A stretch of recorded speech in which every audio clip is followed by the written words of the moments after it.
Hi hello അസ്സാം വലൈക്കും welcome back to simple stories. അപ്പോൾ ഇന്ന് ഞാൻ വന്നിട്ടുള്ളതെന്ന് പറഞ്ഞാൽ നമ്മുടെ റേഷൻ കടയിൽ നിന്നൊക്കെ കിട്ടുന്ന പുഴുക്കലരി ഉണ്ടല്ലോ, അതായത് ചോറ്റരി. അപ്പോൾ ആ ചോറ്റരി വെച്ചിട്ട് എങ്ങനെയാണ് നല്ല സോഫ്റ്റ് ആയിട്ടുള്ള പുട്ട് ഉണ്ടാക്കുക എന്നുള്ളതാണ്.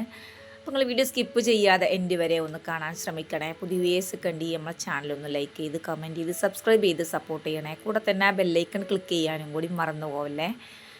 അപ്പോൾ നമുക്ക് വീഡിയോ ഒന്ന് കണ്ടാലോ. അപ്പോൾ ഇന്നലെ രാത്രി ഞാനിതാ 2 കപ്പ് ചോറ്റരിയാണ് എടുത്തിട്ടുള്ളത്. ചൂടുവെള്ളത്തിലിട്ട് വെച്ചിട്ടതാണ് കേട്ടോ, റൈസ് കുക്കറിലേക്ക് ഇറക്കി വെച്ചിട്ടുണ്ടായിരുന്നു.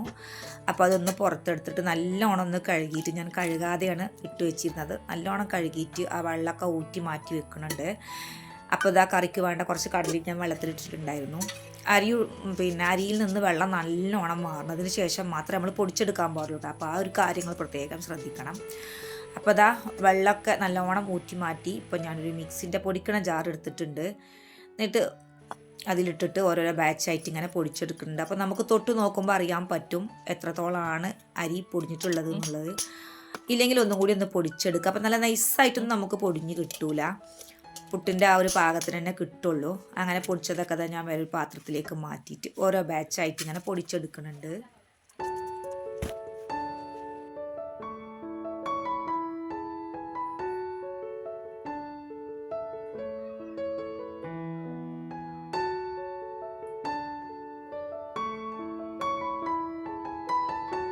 അങ്ങനെ 2 കപ്പ് ചോറ്റരിപ്പൊടി ഞാനിവിടെ പൊടിച്ചെടുത്തിട്ടുണ്ട്. ഇനി ഞാൻ ഇതിലേക്കൊരു 1/2 കപ്പ് അരിപ്പൊടി ചേർത്ത് കൊടുക്കുന്നുണ്ട് കേട്ടോ.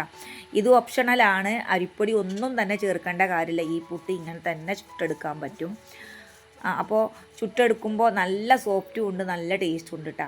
ഞാനിപ്പോൾ കുറച്ച് പച്ചരിപ്പൊടി ചേർത്ത് കൊടുത്തുന്നേ ഉള്ളൂ. ഇതിവിടെ ആൾ തികയാൻ വേണ്ടിയിട്ടാണ് കേട്ടോ, ആൾക്ക് തികയാൻ വേണ്ടിയിട്ട് പാകത്തിന് ഉപ്പും ചേർത്തിട്ട് സാധാരണ നമ്മൾ പുട്ടിന് കുതിർത്ത് അതേപോലെ തന്നെ കുതിർത്തെടുക്കുക. വെള്ളം ഒരിക്കലും കൂടിപ്പോകരുത് കേട്ടോ, അതൊന്ന് ശ്രദ്ധിക്കണം, വെള്ളം കൂടുതലായി പോവാതെ. അപ്പോൾ പുട്ടിൻ്റെ ആ ഒരു പരുവം നമുക്കറിയാലോ, അതുപോലെ തന്നെ കുതിർത്തിയെടുക്കുക. അതിന് ശേഷം പിന്നെ നമ്മൾ നേരത്തെ പൊടിച്ച് വെച്ച ആ ഒരു മിക്സിൻ്റെ ജാറിലേക്ക് തന്നെ ഈ പൊടി കുറച്ച് ഒരു 2-3 ബാച്ചായിട്ട് ഇങ്ങനെ പൊടിച്ച് എടുക്കുന്നുണ്ട്. അപ്പോൾ എന്തിനാണെന്നറിയോ, ഇത് നമ്മുടെ സാധാ അജ്മി പുട്ടുപൊടിൻ്റെ അതേ സൈസിൽ വരാൻ വേണ്ടിയിട്ട് മാത്രമാണ് ഇങ്ങനെ ചെയ്യുന്നുണ്ട്. ഇനിയിപ്പോൾ ഇങ്ങനെ ചെയ്യേണ്ട വെച്ചെങ്കിൽ അങ്ങനെ തന്നെ നമുക്ക് മണിപ്പുട്ടായിട്ട് ചുട്ടെടുക്കാനും പറ്റും. ഈ വെള്ളം കൂടി പോകരുത്, വെള്ളം കൂടി പോകുമ്പോഴാണ് അങ്ങനെ ആയി വരിക. വെള്ളം കൂടി പോവാത്ത രീതിയിൽ നമുക്ക് ചുട്ടെടുക്കാനും പറ്റും. അപ്പോൾ ഞാനിത് ആ ഒരു ലെവലിൽ എത്താൻ വേണ്ടിയിട്ട് മാത്രമാണ് ഇപ്പോൾ ഇങ്ങനെ വീണ്ടും ഒന്ന് മിക്സിൻ്റെ ജാറിലിട്ട് എല്ലാം കൂടെ ഒന്ന് മിക്സാക്കി ഒതുക്കിയെടുക്കുന്നത്. ഇങ്ങനെ ചെയ്യുമ്പോൾ നമുക്ക് കറക്റ്റ് ആ ഒരു അജ്മീൻ്റെ പുട്ടിൻ്റെ അതേ സൈസിലും അതിനേക്കാളും ടേസ്റ്റിലും നമുക്ക് കിട്ടുന്നുണ്ട്. അങ്ങനെ ഞാനിവിടെ പുട്ടൊക്കെ ഉതിർത്തിയെടുത്തിട്ട് മിക്സിൻ്റെ ജാറിലിട്ടിട്ട് ഇങ്ങനെ പൊടിച്ചെടുക്കുന്നുണ്ട്. ഇപ്പോൾ കറക്റ്റാണ് കേട്ടോ ആ ഒരു അജ്മീൻ്റെ പുട്ടുപൊടി തന്നെ. അപ്പോൾ എല്ലാവർക്കും ആ ഒരു പുട്ടുപൊടിയാണല്ലോ അത് ഒരുവിധം ആൾക്കാരൊക്കെ ഇപ്പോൾ ഉപയോഗിക്കുന്നത്. പക്ഷേ ഞാനങ്ങനെ ഉപയോഗിക്കാറില്ല കേട്ടോ. അത് ആദ്യമൊക്കെ കൊണ്ടതിന് ഉപ്പ് അങ്ങനെ കൊണ്ടുവരില്ല. അങ്ങനെ പുട്ടൊക്കെ പാകത്തിന് ഉതിർത്തിയെടുത്ത് ഇനി നമുക്ക് വെള്ളം ചേർക്കേണ്ട കാര്യമില്ല, ഇങ്ങനെ തന്നെ നമുക്ക് പുട്ട് ചുട്ടെടുക്കാൻ പറ്റും. അപ്പോൾ ഞാൻ പുട്ട് ചുട്ട് തുടങ്ങുകയാണ്. അങ്ങനെ ഒരു കുറ്റി തേങ്ങ ചേർക്കാതെ എനിക്ക് വേണ്ടിയിട്ട് ഞാൻ ചുട്ടെടുക്കണം കേട്ടോ. മക്കൾക്ക് വേണ്ടിയിട്ട് പിന്നുള്ളതിൽ ഞാൻ ഒന്നിച്ച് തേങ്ങ ചേർത്ത് കൊടുത്തിട്ട് പുട്ട് ചുട്ടെടുക്കണത്. അങ്ങനെ നമ്മുടെ പുട്ടൊക്കെ ഇവിടെ ആവി വന്ന് തുടങ്ങിയിട്ടുണ്ട്. സാധാരണ നമ്മൾ ചുട്ടെടുക്കുന്ന പുട്ടിനേക്കാളും അരിപ്പൊടി വെച്ചിട്ട് ചുട്ടെടുക്കാറുണ്ടല്ലോ, അതിനേക്കാളും നല്ല ടേസ്റ്റും സോഫ്റ്റും. പിന്നെ ഞാനിതിൽ വെള്ളം കുറ്റിയിൽ വെച്ച സമയത്ത് നമ്മുടെ നെയ്ച്ചോറ്റിൻ്റെ ഇടയും ചേർത്തിട്ടുണ്ടായിരുന്നു. അതിൻ്റെ ആ ഒരു മണമൊക്കെ കൂടെ നല്ല ഗംഭീരമായിട്ടുള്ള സ്മെല്ല് ഇവിടെ ഉണ്ട്. അപ്പോൾ നിങ്ങൾ ട്രൈ ചെയ്ത് നോക്കണം ഒരിക്കലെങ്കിലും. ഇതുപോലെ റേഷൻ കടയിൽ നിന്ന് ചോറ്റരിയൊക്കെ കൊണ്ടുവരുന്ന സമയത്ത് ഉണ്ടാക്കി നോക്കാൻ മറക്കരുത്. ഒരു പണിയുമില്ല.